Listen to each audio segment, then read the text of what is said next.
have a very limited influence back in China because the information control and everything else, everybody understand why. So I just want to ask Mr. President Pempa Tsarinla, do you have any strategies to have a breakthrough to approach the Chinese? His Holiness Dalai Lama has long supported reaching out to the Chinese, which I think is very wise. It's the key, one of the keys to the resolution of the Tibetan issue.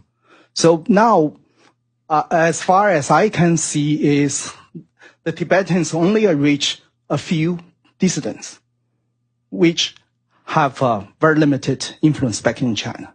So do you have any strategies that you can have a breakthrough in this regard? Thank you. With the Chinese government or the Chinese people? Or the Chinese people. Dissidents, yeah. Dissidents. Okay. Now we all know, I have been saying this, that you have this Indian epic Ramayana. Okay, let me do away with that, it's okay.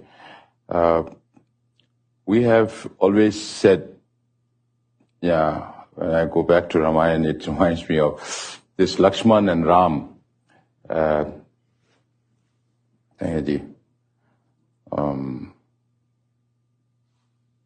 Okay, I'll go back to my whole thing. I have always said, since this world came into being, Tibetans, Indians, Chinese, we're all neighbors. So go